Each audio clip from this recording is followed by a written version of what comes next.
Okay, wait. I think I Wait, got it. you sound different now. Good. Oh fuck. Okay. Right. Oh You yeah, and your because I wrong connect. microphone and stereo set on Discord, didn't you? Yeah, yeah.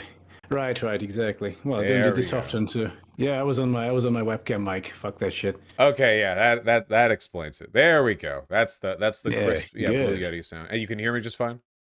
Yep. Yep. Nice. Perfect. Well, what's up? All right. So I wanted to talk to you about the whole Linke thing and Germany, because that's really like the conversation with Three Arrows was nice, although I sort of noticed some bits of information that's severely lacking from that conversation, which rubbed me the wrong way because I've been following sort of Central and Eastern European politics for a while, and certain things were not mentioned in that conversation which should have been mentioned. So that's what I'd like to talk about now. Sure, yeah. I'm not exactly an expert on Germany, so I'll pretty much just stupidly accept whatever I'm told by people I trust. Um, a group which I suppose you belong to. I guess a couple of months ago I would have asked you to shout yourself out, but now all I can ask is that you shout me out on your now much larger YouTube channel, you fucking animal. How's that going for Uh, you?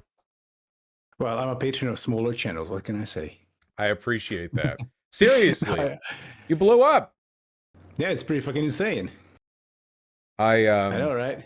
yeah, I'd watched some of your videos before, but I hadn't actually got around to watching all that, and I binged watched like all of your videos um about a week ago, I think, while playing Diablo. Very well, by the way. Very good Diablo, high quality playing. And Yeah, it cool.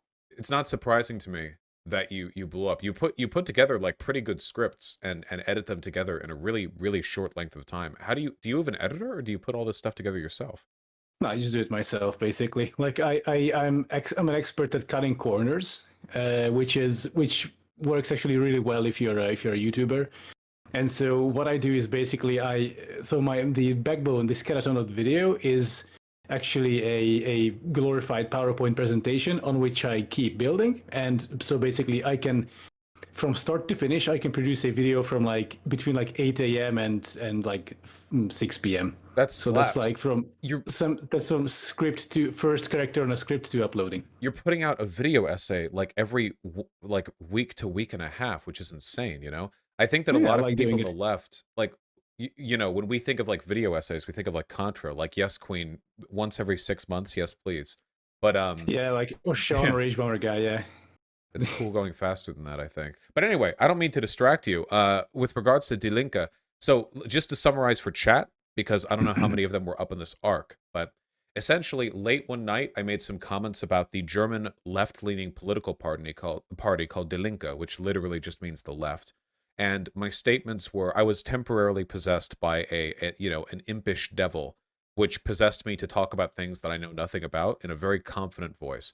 And I expelled the demon, but not before misinformation was spread. So in penance, I had three arrows on, Dan arrows, who talked about some of this stuff, and talked about sort of the history of Germany and Die Linke a little. But you took issue with some of that. So what do you feel was missing?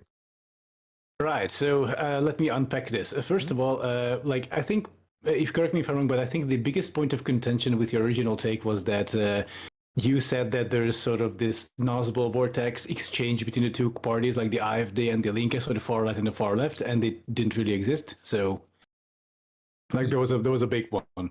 Yeah, as my initial impression was that like the reason why there was voter exchange between Die Linke and the AfD, which is their far right part, your far right party, I guess, um, was because I felt like there might be some sort of shiftlessness with the very like radical populists in the country who might have been sort of a descendant of the ML tradition, where they don't really care if it's far left or far right. They're just like nationalist conservatives. Yeah, and I'm here to say that you are actually partly correct. Like you just weren't on the correct level, but I'm going to explain why. And just for the record, by the way, I'm not German. I do currently live in Sachsen, so the eye of the heartland. So it's rough out here, but I'm Hungarian by birth. So, but I do speak German, so like I am plugged into the environment around here. And so, first off, the so-called red boomers is definitely a thing that you mentioned. I just want to put that out there. there are definitely old people in like Central Eastern Europe who long for this Soviet Union, a glory era past. Like these people are usually like very like authoritarian minded.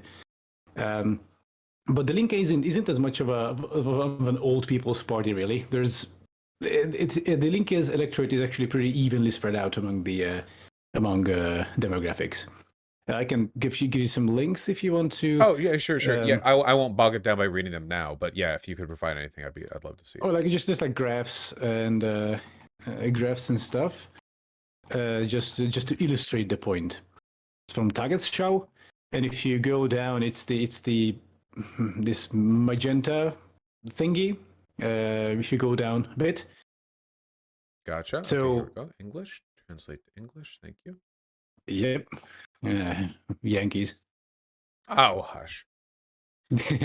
Yeah, so as you can see, it's pretty evenly spread out with like a heavier... This says Stimmanteil der Linkspartei nach... Stimmanteile der Linkspartei nach Altersgruppen, so then I have the right one. Okay, gotcha. Right. That's it. So as you can see, it's like an even spread kind of. So so we cannot make the point that it's like a boomer party because it really isn't. The boomer parties are the SPD, the Social Democrats, and the CDU-CSU, who are the traditional right-wing conservatives. Right.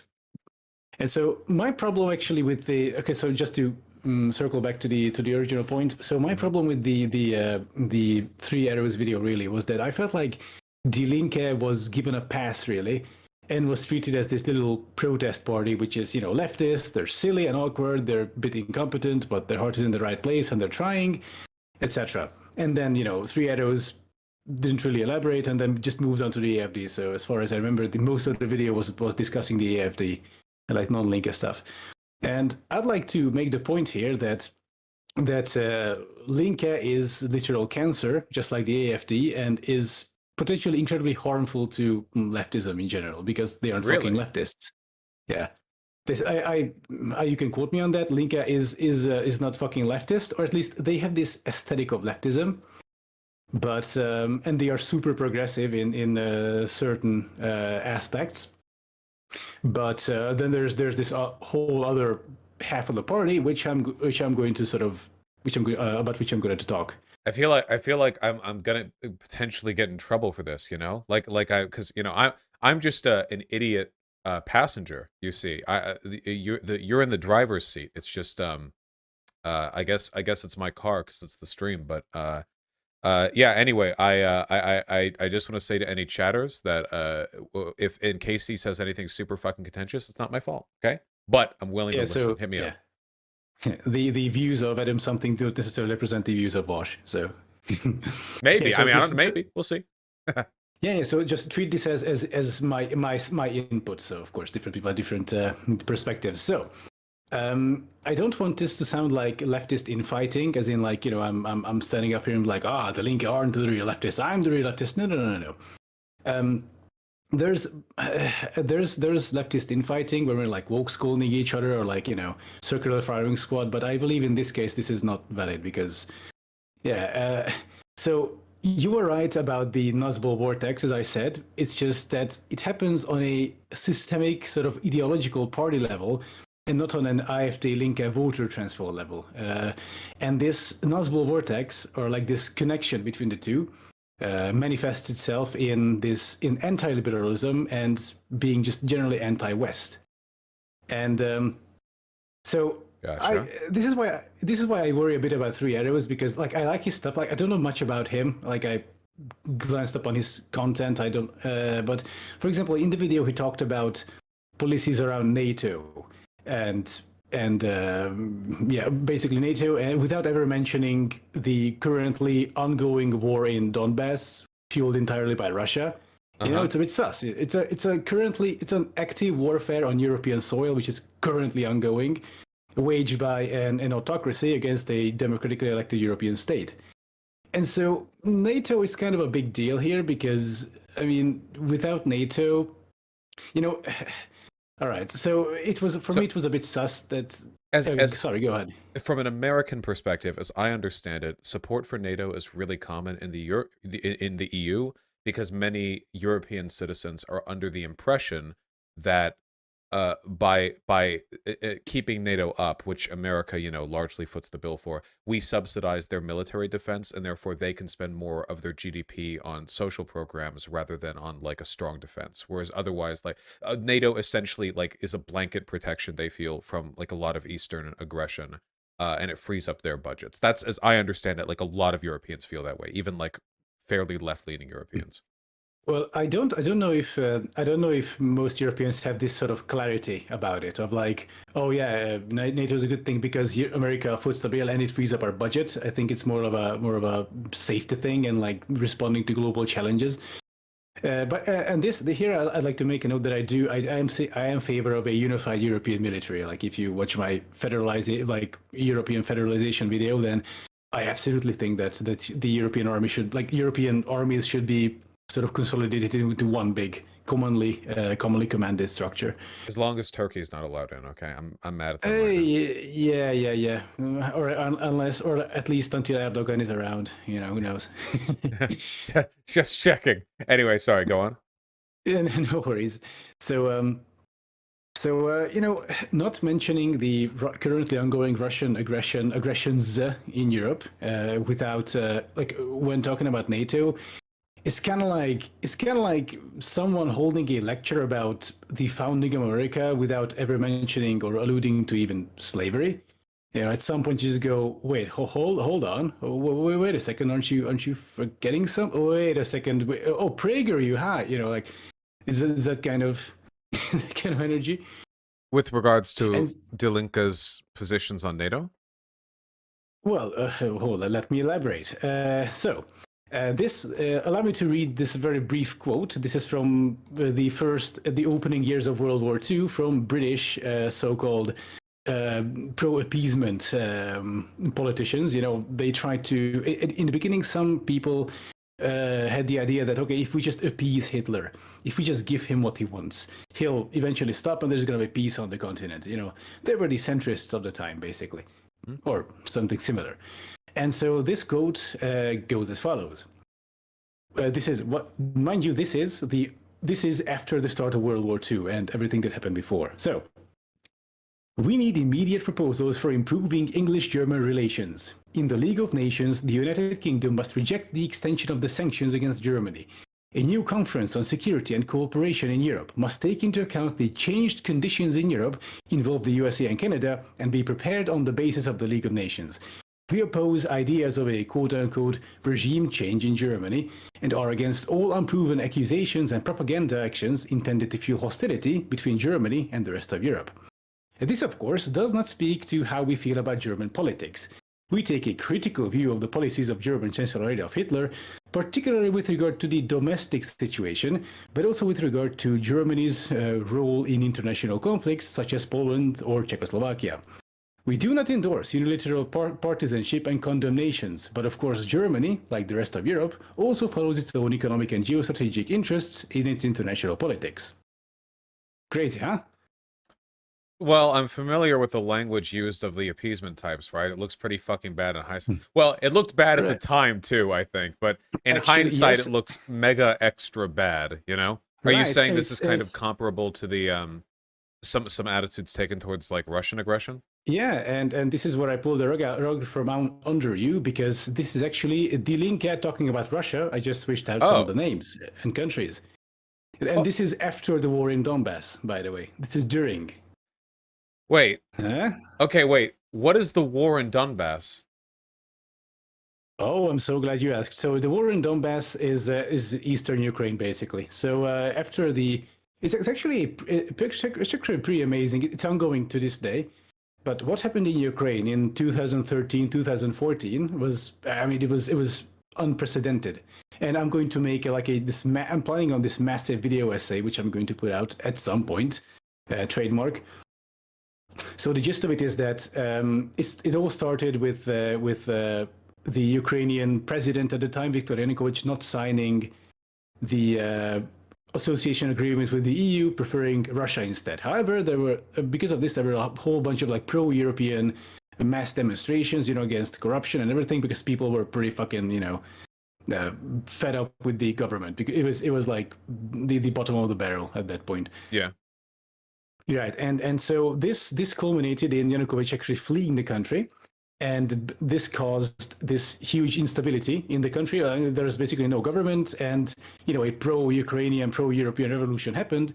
Meanwhile, one third to half the country is supposedly pro-Russian. So you have no fucking idea who's what side, who's going to take what side, and so during this sort of weakened state, but basically like a semi-violent transfer of power, Russia exploited this and of course took over Crimea, and then started funneling and funding and organizing separatists in eastern Ukraine, aiming to basically take over as much as they can. And of course, the original plan was that, so plan A was that Yanukovych wins and Ukraine stays within Russia's geopolitical interests. So, but that didn't work. So plan B was that, okay, through separatists, we're going to just make the country collapse because of weak governance, fleeting loyalty to the country, etc. So, that didn't work. So plan C, we're going to take over eastern Ukraine. But that didn't really work. So then came plan D. They're going to take over the eastern industrial heartland and form a land bridge towards Crimea, which of course they took over with the polite green men. These are unmarked military personnel who just like appeared with like top tier Russian military hardware and just like took over everything.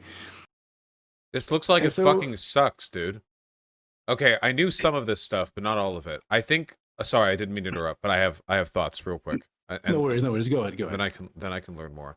It seems like it's difficult, I think, to imagine an expansionist empire like the Third Reich in the context of the modern world, because in the modern world, like you can annex like Crimea or whatever, but if Russia like marched into Poland eventually there'd be nuclear war. You can only go so far with this stuff, but it seems like Russia's strategy, it seems to be like you influence a ton of political control over neighboring leaders until there are strongmen in countries bordering you that are in favor of you, or you pay protesters, or you incite disagreement, or you destabilize democratic systems, and eventually the country's in turmoil without you ever having to invade, and at that point it's not an invasion, it's like half of the country calls you in to settle a dispute, and then that territory just becomes yours afterwards. Like it seems like the method by which you acquire territory has changed significantly because outright invasion is no longer, at least not always, an effective strategy. But this can only work so far, right? Like I don't think this strategy could never go past it could never go past the Iron Curtain. It could never go past like Eastern Europe. There's no way something like this could happen to like a Western European country. I don't think. Well, so not without huge changes to the way, like not without some massive shit happening. So do you think there's a risk of like Russia essentially reintegrating like the Warsaw Pact, except not as a Warsaw Pact, but rather as just a sort of ever expanding Russian blanket? No, there's zero chance for that for now. Even with Ukraine, they couldn't really progress beyond like the red areas you see on the map. That's all they could get at some point. At this point, plus Crimea. And they couldn't even get the land bridge between Crimea and the red area. Like if you look at the world map, it's there. Right. So this invasion, like this could only happen in a country in turmoil and with like just these like weird historic ties to Russia and like just like huge Russian cultural influence there. And of course, surprise, surprise, because Ukraine isn't in NATO. So the reason why Ukraine wants into NATO so bad, and the reason why, for example, Baltic states support NATO so much, is because if they wouldn't be in NATO, Russia would have done the exact same thing with them. Because like, the thing about Russia is many people view Russia as like from this framework of Western liberal democracies. We have our common international framework of laws, etc. And gentlemen's agreements, sort of like this level of civilized international politics on top of realpolitik. But with Russia, it's like people have to understand, like Russia just doesn't give a fuck. It's like if Russia can do something without consequences, they're just gonna fucking do it. And and their tolerance for this is much sort of higher than any developed nations. But anyway, Ukraine was the only country where they could partially do this. But what followed after the 2014 insurgencies and annexations, everything, Putin expected full on that the country will just fucking collapse because the industrial heartland is taken by separatists. The army was in shambles. Like I believe when this whole circus started, Ukraine had like in total, like a country of 44 million had like 2,500 combat-ready troops. All the rest was fucking just like chaff. Gotcha.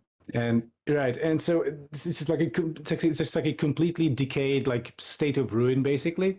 However, what happened is that with Putin's actions, like this previously basically unprecedented, this Ukrainian national revival happened, so to speak. And this Ukrainian national identity just like formed, basically, like got forged in fire, I guess. And this like really like turned nationalism to 11, basically. And they actually managed to push back the separatists. So they control much more of Eastern Ukraine. And then they pushed them back so far, but then Russia started involving like Spetsnaz and other like special forces to which aid is the somewhat harder separatists. to push back against. Exactly. So when the separatists are using like top tier Russian weapons plus like Russian special troops, etc. A very good video about this is from Vice. It's called Selfie Soldiers. So they look up like Russian soldiers on VKontakte, which is Russian Facebook, and they geolocate their pictures, and they go there and they take the exact same picture. And as they go and take the pictures, they notice, what they do, we're in Ukraine. Oh, this was actually a frontline city. So, and then like it's basically confirmed that there was like some major military involvement. And this is what you were talking about. Like this is hybrid warfare. So all out declaration of war, etc. This doesn't work anymore. Instead of it, we have this hybrid bullshit of like. But this is of course very limited, because for that you need, for Russia, like for this to work, Russia needs a Russian minority in the area, or Russian speaking, which by the way Baltic countries have. In Baltic countries, it's like Russian minorities are like 20 to 30% or something. Right. So yeah, and those can be the casus belli basically. So this is why like Baltic countries are really in favor of NATO, and in Ukraine, the problem was that half the country was like Russian speaking and like tied to Russia culturally and historically, whatever, like by 1,000 ways. So there it was pretty like self-explanatory. But yeah, so what happened there basically, like, where are we now? Like 13,000 people dead or even more. And like then now there's like there's a ceasefire, which is in effect, but like separatists don't really give a shit. There's war crimes being committed regularly. Just yesterday, I think it's the a big militants. Wikipedia article, Adam. It's a huge one, yeah. Yeah, it seems like a lot of stuff is happening over there. Exactly. Just yesterday, the militants captured the OSCE mission, like the OSCE, which is supposed to monitor the ceasefire. They're like holding, I think, 2 of them hostage because the Ukrainian army arrested one of their fellow militants. I'm sorry, just 25 Ukrainian soldiers were killed in the conflict zone in the beginning of 2021. The idea of active soldier deaths in a conflict zone is just so utterly because that doesn't happen obviously in our country. I mean, in Germany and America, it always happens somewhere else, The idea of having to fight that off like consistently. Is there any broader effort on the part of NATO nations to address or stop any of this? Or I know it's out of their jurisdiction, but I mean, are we illicitly funneling arms or any of the shit we typically do when we're trying to fight against Russia covertly? Or sure, like the US has been pretty helpful, and it's like billions of dollars in weapons shipment and everything. Like the Ukrainian army got a bunch of like pretty nifty American hardware, like Humvees, for example, and now they are like the army is transitioning to actually American like assault rifles from Kalashnikovs. Like they bought the license and everything, so like they're now pretty okay. and they constantly, like the Ukrainian American, they constantly get support, like tangible material support. Ironically, under Trump was the when they actually started getting lethal weapons. Like before that, Obama was kind of like limb dicking around, like we don't want to give lethal weapons, just like defensive, etc. And then under Trump, like ironically, the like more hawkish wing of the party, they started supplying them with javelins, for example. Players of Call of Duty, of course, know what the javelins are. So they are supplied pretty well, I would say. And the Ukrainian army is generally in good condition now, or much better than it was. I'm assuming that, given all this info, I'm assuming that you're in favor of NATO, and you're probably in favor of supporting Ukraine in this conflict. As long as Russia is in such a proximity and is such a threat, then absolutely. Like in the long run, of course, I would like to see changes to NATO. As I previously mentioned, on the basis of, say, a unified European army, and but for now, I mean, this is now it's necessary. And this is Wagner Group, which you have on screen, which is this basically unofficial Russian private army, which is like private army, but like does the bidding of Putin anyway. It seems so fucking weird that all this is to do with Russia. Like Russia collapsed, exactly. It's a poor country. It's not. It's just interesting to me that it would pose such a threat to the security of Europe. And well, it's a middle power to this day. It's a middle power, and as they say, Russia is like an oil monarchy with nuclear weapons. So. Yeah. No, I know that it's not like any regular nation of its GDP. Obviously, the legacy of the Soviet Union and all the arms buildup and everything has probably significantly affected the trajectory of the country. It's just interesting, Yes. And so here we tie into the Linke a bit, because with the Linke, we are in a situation where we got a group of self-identified leftists who are extremely quick to point out any failings of Western liberal democracies, with which I agree, by the way. But when it comes to autocrats like Putin, who happen to just oppose the West, then it's like, oh, we don't know. Lots of people say lots of things. There are many questions. We should cooperate. And it's like, dude, like, where's this fucking fervor that you criticize the West with? It suddenly disappears. It's like the West has the blood of every Afghani civilian on their dirty capitalist hands. Versus, did Assad really barrel bomb his own people with chlorine? Hey, I mean, they could have just left the building when the barrel fell inside. We don't know. Yeah, they had the windows open. There's no way. Yeah, I'm very familiar with those talking points, at least. Yeah, so this is exactly what's happening in a large part. Like, of course, I don't want to say that this is the entire Linke and this is the entire sort of this German leftist movement, because it's not, obviously. But what I'm saying is like there's like a worrying trend of like, we're just to give an off the wall example, we're all feminist in here. We all really like women's rights. By the way, we want to withdraw from the Istanbul Convention, which was this big women's rights thing. Yeah. So it's kind of sussy. Is this your primary opposition to Die Linke? The fact that you think that they are ambivalent towards or sort of abetting towards a Russian aggression? My problem is that they are not just ambivalent. Like if they were like milk toast limb dicking around like the CDU, CSU, it'll be like, okay, whatever. But so there's this sort of leftist conference which I've come across. This is the Rosa Luxemburg conference, and on this, like they invite sort of speakers there from leftist for the leftist cause, and among them in 2016. Was one of the, I believe, guests and speakers, Alexei Markov, who was part of the communist branch of the Prizrak Brigade, which is one of the separatist groups fighting the Ukrainian government. This happened in 2016. So they actually got there's this big fucking leftist conference, and they got this fucking separatist dude up there because he said he's a communist, and like this is like, we are leftists, so we are inviting essentially a terrorist fighting against a democratically elected European state, right? Backed up by a fucking autocrat. So this is to me like this is a level of red flag which I really, I I don't really, I cannot really get over this, that there's such support for like fascists essentially within the fucking Linke. Do you Because think of it's course, like, is yes, go ahead.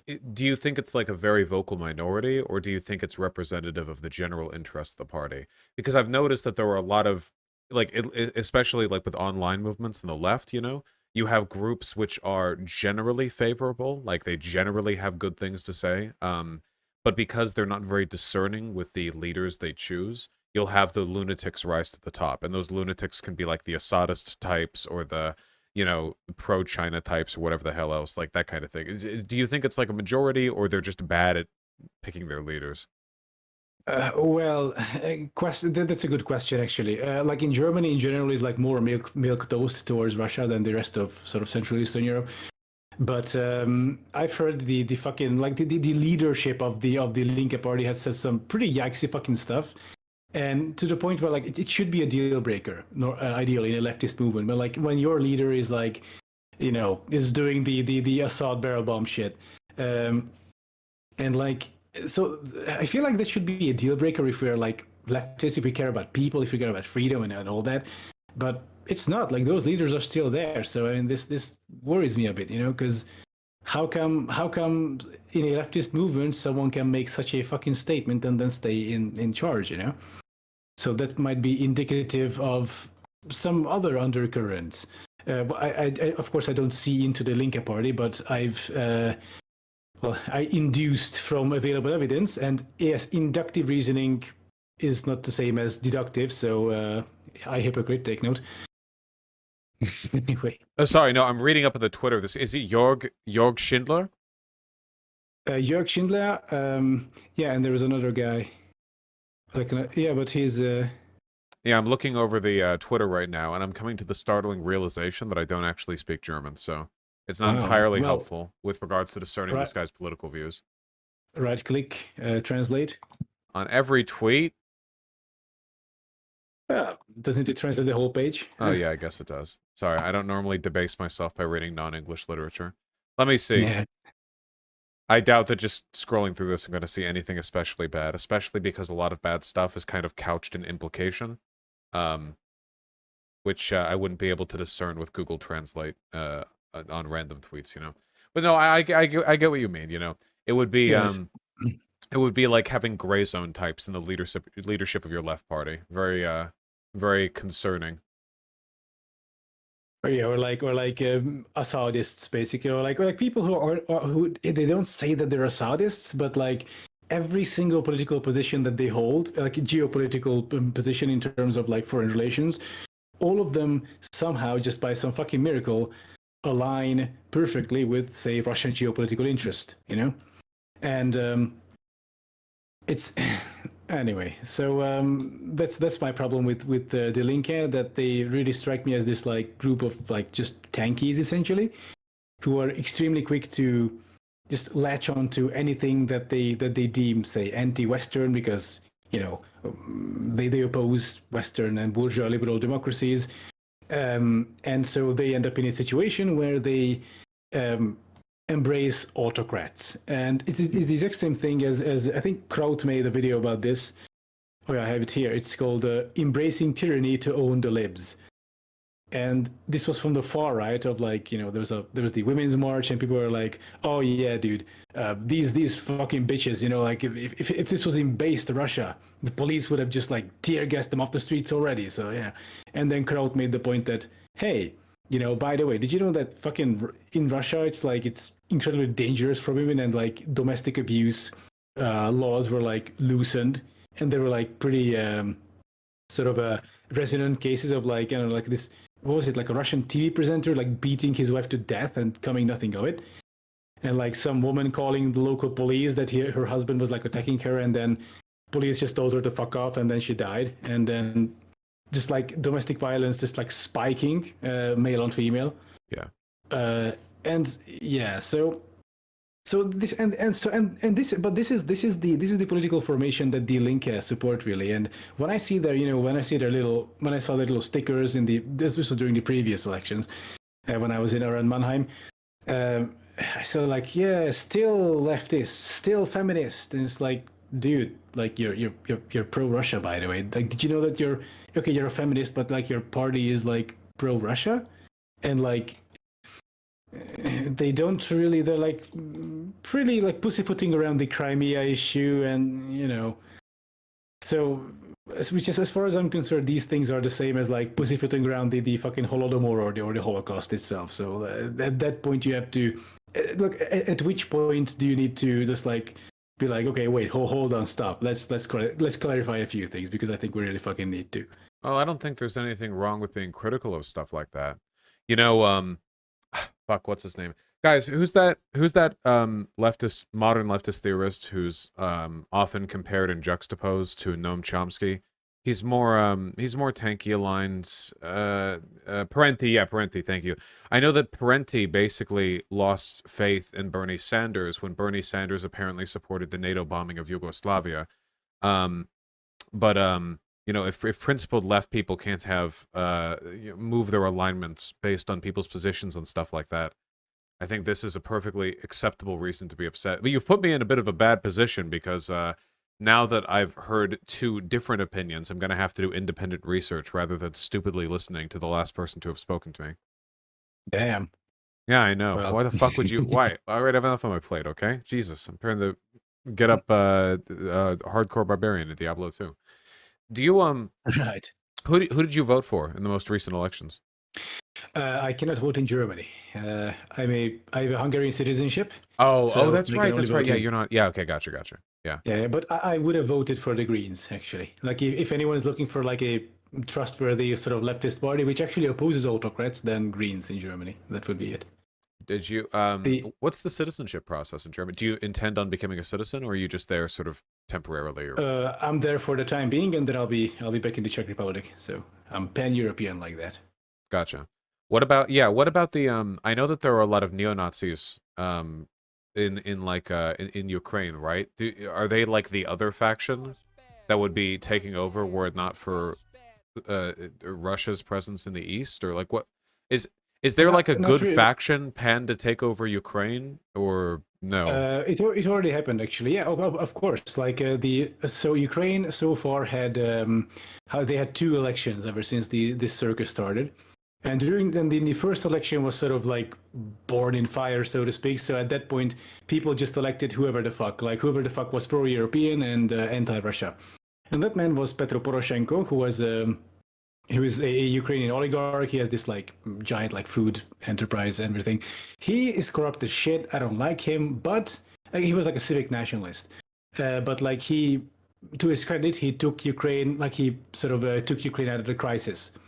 In the end. Mm-hmm. And then a semi-miracle happened in like 2019, I believe, during the presidential elections and then later the parliamentary elections, where this guy called Vladimir Zelensky won the presidency, and then his party, Servant of the People, Sluha Narodi, won the elections, but like in a fucking landslide.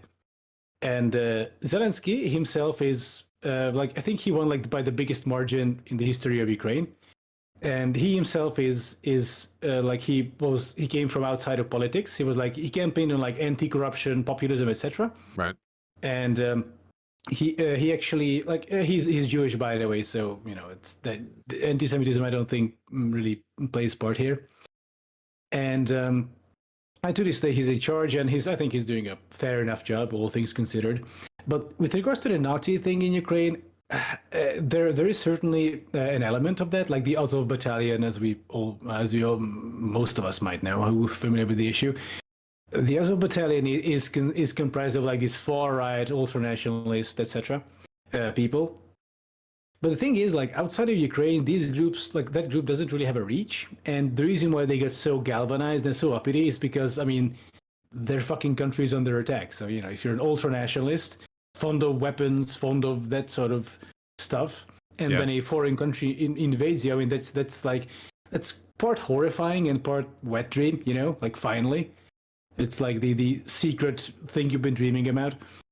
And they actually, the thing about them was that they were actually a bit like difficult to coordinate because they just went their own way, kind of. However, they played some key roles in the conflict. So they actually were the most like they had the most morale because they were, of course, fighting against the like they had a clear objective, fight against the enemy, etc. Of course, for all the wrong reasons, but still. And so their morale really helped a lot, I hear. And they were basically, essentially, the only ones for a long time who gained back any territory against separatists, as the Ukrainian army was just like reeling because of this, and because of the, like if imagine this, like you and 20 others are in a room, and you hear that the separatists are coming, and you look around, and you have no fucking idea that out of these 20 people, who's going to join the separatists and shoot you in the back, or who's going to shoot at them. Because it was completely unclear whose allegiance is where. Gotcha. So I feel like we're so out of the range of stuff that I have even a little bit of knowledge on that I have absolutely no way of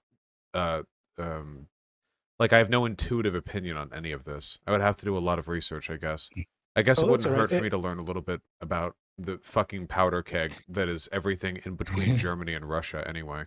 Yeah.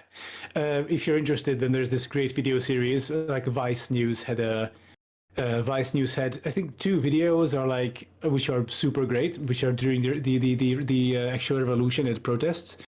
One was, I think, the first one was Ukraine, last days of the revolution, and then Ukraine burning. These are the 2 videos which are like really summarize the whole period. And Gotcha. then there's Vice, I think the Russian roulette series. It's like really fucking like 100 plus videos or something, but anyway, Wikipedia also suffices in this case. Gotcha. But yes, we're reading on the Kosovo War now. Oh god, no, fucking Serbs anyway. Yeah, that was another, barrel of monkeys over there. Yeah, it's just so weird seeing Eastern Europeans be racist to each other when none of them are like American. Like they're all like, exactly. What are you fighting over? You're all Eastern European. What do you what do you have? Know, right? Yeah, what? Yeah, like, why? what are you fighting over? Yeah. Fuck. God damn it. Okay, hold on. Wait, we have to stop. Okay, I've already mentally checkmarked like 17 things that I need to learn about. We have to stop. We have to stop right here, Adam. It's all right. I don't want to overload you too much. You're an American after all. Yeah, thank you. Okay, we have it's very ableist of you to try to load us up with foreign policy knowledge. Jesus Christ. Yeah, Balkan ultranationalism is really fucking strange. I know they get hyper obsessive over it. Whenever you go online, you can see them freaking out at each other. Shit. The Balkan is a different story though. Like Ukraine is more like East, like Russia. Right. I know. The Balkan is Balkan, yeah. But Russia's definitely. I mean, yeah, Russia's like it had hands and stuff all around the place. Oh, of course, Serbia and Greece, yes. Yeah. Fuck. Okay. Look, I need to read up more on this stuff, and then after that, I'll probably want to talk to you again about it. Okay. All right. So do a research stream or something. I don't know. Yeah, I might have to. It doesn't hurt because this kind of subject, especially the current Russo-Ukrainian war, is I think a very useful lens to view politicians and movements through, because like their view on this issue can tell a lot about the movement itself. So it's a very, very good like litmus test, so to speak. Okay. Yeah, but to sum up, just a quick summary then. So once again, my issue with the whole 3 arrows discussion, which I think was super cool and productive. My problem was that I think the elephant in the room wasn't really, AdFest, which is the fucking, currently ongoing active warfare against Ukraine by an autocracy, against a democratic state on European soil in 2021. Like I feel like this is kind of a biggie, and to talk about NATO and like such things without ever mentioning it is like fucking Ben Shapiro giving a 2-hour lecture about civil rights in America without ever once mentioning Black Lives Matter. It's like Ben. All right, I'll keep that in mind. Yeah. I guess it's difficult. I know that Europeans probably have a much more intimate understanding of the the perceived threat that Russian imperialism has. See, over here, it's always been abstract, right? I mean, even during the Cold War, over here in the United States, it was more just the nebulous threat of a bad guy on the opposite end of the world. Not so much like you can look at a map and just see the border, and it's like 1,000 miles away from your border, and that's where fighting is happening. Exactly. So, by the way, where I lived in Hungary, currently, I could take a train and like transition once from my hometown in Hungary and be on the front line in Ukraine. So that's kind of fucking spooky. Yeah, yeah. It's like I'm 2 train tickets away, so yeah, that's it. Gotcha. Okay, I'm gonna read up on this. I appreciate you giving me an alternate perspective and spurring me to action. All right. No, of course, of course. Hey, I'm gonna put out the Ukraine video at some point in the near future, which is within the next 6 years or 2 months, depending. And you can also watch that. What I'm gonna do is basically I'm gonna just break down the entire process from the start of the protests until today to like give an overview, so that people will not be sort of underinformed or misinformed, etc. about the issue. Well, I'll watch it as soon as it comes out. Thank you again. And again, I would shout out your channel, but you know you're bigger than me now, so I don't know. It feels. Feel free to shout me out. I'll shout you out as well. We're the same ballpark, so you know. Yeah, for now. Jesus, not in a month from now. Anyway, Adam Something's video slaps, guys. So you should all look at it when you can. Okay. Thank you. Yeah. Thank you for coming on, man. I hope to talk to you in the future. Yep, me too. Thanks for having me on. So have a good stream and talk to you later, I guess. I'll talk to you soon. Yep. Bye-bye.